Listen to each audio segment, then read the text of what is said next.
They don their shining armor that surfaces a beautiful reflection, every blossom and allure mirrored indeed the intention. Our Stygian armor reflects too a bitter, acrid kiss, for it also mirrors everything, but from the eyes of the abyss. Greetings, sword friends. Today, let us review two daggers of a new design by Brother Nathaniel, realized by none other than Purna Darnal. Now, these two daggers are the same fantasy design of the lodge scene by Brother Nathaniel. It is obviously inspired by some of the armor-fighting dagger of late medieval times, having a very defined diamond cross-section for very stiff penetration through the gaps of plate armor, and this very unique profile, reminiscent of Roman gladius, having a clip point, a swell around the point of percussion on this blade, and then tapers to a very acute point with a triangular profile taper, but having a narrowed waist, so forming this leaf-shaped blade profile. These two daggers come from the same design, but using two different sets of materials. This one here using buffalo horn and copper fitting, while the other one uses rosewood with brass. They also differentiate from each other a little bit in the specific distal tapering in the blade, resulting in a lightened blade on this dagger and slightly forward heavy, but still having the point of balance very close, 1 inch from the hilt. Very nimble, can launch precise jabbing and stabbing against tough material like gambeson and mail or thick hide on some beasts. Some of the elements, including the stab-centric blade profile and the grip, are obviously inspired by some of the late medieval rondel daggers. But also, if you look at a guard on this one, having an S shape, also having a risen geometry, obviously it was inspired by some late 15th and early 16th century Landsknecht German mercenary swords and daggers. Although it's slightly different that instead of having a enclosed H shape or infinity sign shaped guard, is only half closed. That reduces some weight, but having some other applications such as binding your opponent's blade of the sword or dagger, using this opening on the guard. The risen conical geometry on the grip is obviously inspired by some late 15th and early 15th century rondel daggers. You just look at this earlier example, having just a untapered cylindrical grip, also risen. But later they have this conical shape to ensure that if you jab down, your hand wouldn't slide upward too much. Even though this dagger was inspired by a number of medieval arms, it is strictly a fantasy design because Brother Nathaniel wants to be unbound by the rules of historical accuracy, so to speak. He wants to experiment with different designs and only test it with certain applications. And this dagger, according to his lore of the lodge, was used by an elite enforcer of the lodge named Sir Renaud in his battle against cannibal cult. And the cult's own cannibal boars, they have a thick hide, very tough. The dagger not only has to penetrate textile protection like gambeson and mail armor worn by the cultists, but also thick hide of the great beasts. And to that end, we have to test this dagger on some hardened rawhide or leather. So let's look at its performance first. Historically accurate target, 4-pound pork shoulder, 2mm thick leather. I'll do 4 folds, so about 8mm thick. to simulate the height of a beast. Let's see what this dagger can do.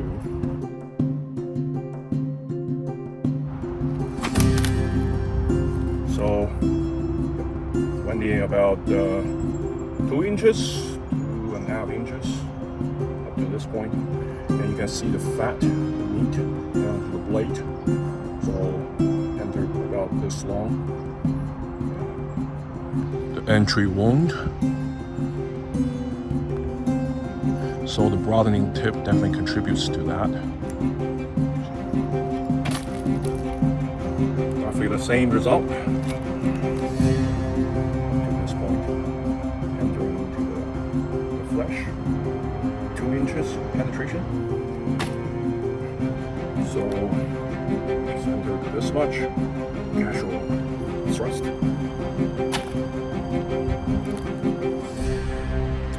This much. So this all the way. Whew. Past this clip point. So I would say definitely 4 to 5 inches.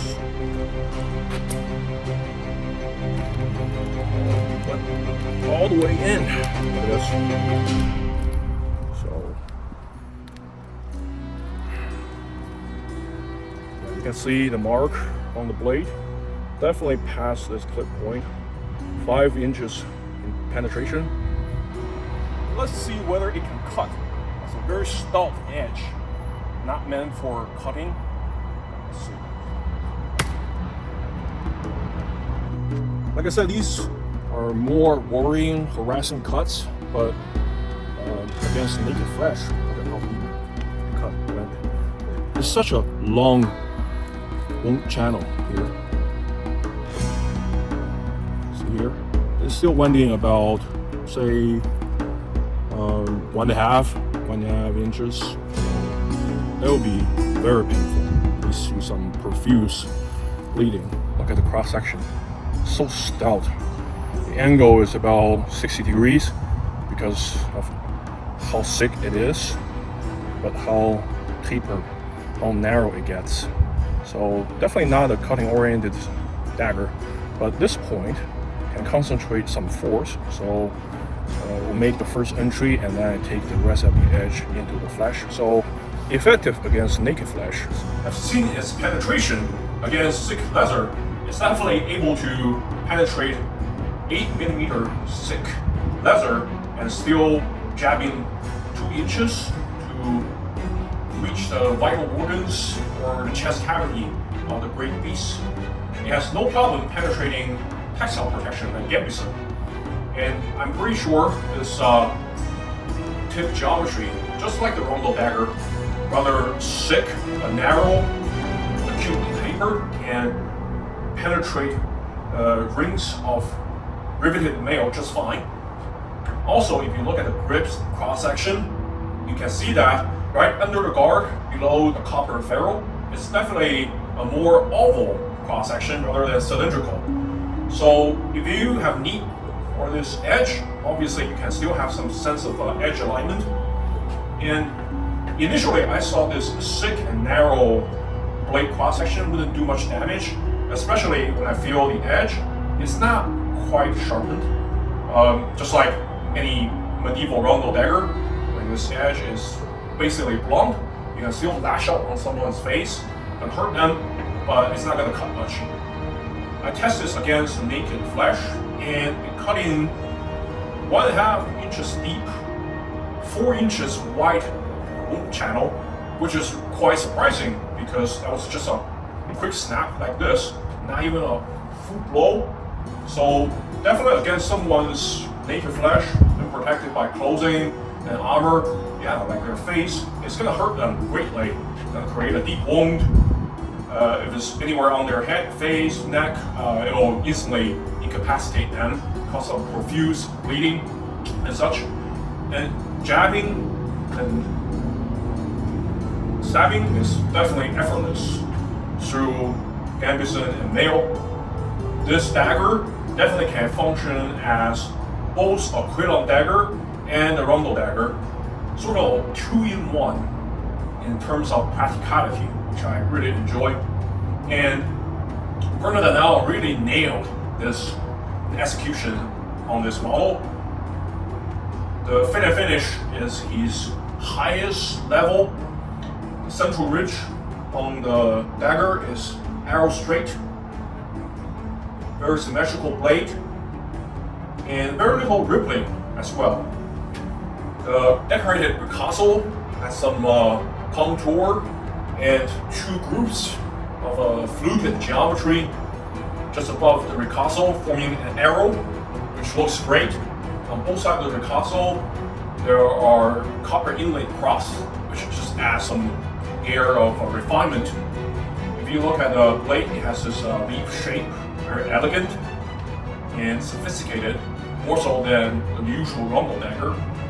The blade is rather thick at 8 millimeters at the base. The one with buffalo horn handle has less pronounced distal tapering, just like many armor combating sword blade or dagger blades. It's very thick and narrow, very acute. This one here has a more pronounced distal taper, so the blade overall is lighter. This dagger here weighs 1 pound and 1 ounce. This one here weighs 14.5 pounds. So they're quite lightweight, and the balance on this one is right at the hilt, so very easy to index the edge and position your tip. Very precise jabbing and stabbing, which is perfect for a thrust and stab centric dagger. The S-shaped guard is risen and has a snake head on each end of the quillon, having this aurorous self-devouring snake motif. This one features a ferrule under the guard with some grooves, and then down to this conical shaped tapered grip made of buffalo horn, well polished, but has some nice buffalo horn texture. If you look closely, has some cloudiness to it. The end cap is the most intricate part of the entire design. The pommel has the carved rose pattern and is pinned through, as you can see here. Very well done pinning, very clean. On the sides, there's perforated hearts design on the copper and the brass part. Looks fantastic. The blade has a very even satin finish, high satin I would say, closer to mirror polish. And unlike some of the bigger blades made by Purna Darnal, which has an even surface finish, this one is satin finish throughout. So very well done. I love both of these daggers, and Brother Nathaniel generously let me choose one of these to keep as my own.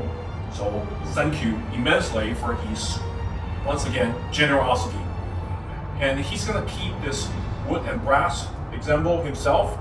I'll have the grip and copper one. I love the contrast between antique bronze color on the copper and the black buffalo horn. This one looks very nice as well, and it feels just so nimble and light, even more so than this dagger. But both of them work extremely well, handle perfectly like armor combating dagger. They also come with these excellent scabbards, wood core, leather wrapping on top. Nothing fancy, but works really well. Retention is perfect, zero rattling. The jaw is really smooth, just like any Purna Darnal scabbards. If you like, you can find one of the shapes, copper and brass, to install on the end, but this works perfectly for me. Doesn't add any extra weight, easy to carry, and the leather quality is rather high. You can see the texture on the leather just fits perfectly to the dagger. If you like what you see and want one of these as your own, you can contact Brother Nathaniel and he'll hook you up with Purna Darnal of either this design or a modified design on this one if you prefer a more straightforward traditional rondel dagger blade. or some other personalization, some customization. Poor friend Richard already ordered one of these after Brother Nathaniel shipped the first batch of these to me, and he was extremely happy with their end result. If you fancy one of these as your own, definitely contact him on Facebook or Sword Buyer's Guide forum. Link in the description below. If you find any value or entertainment in this video, please like and subscribe.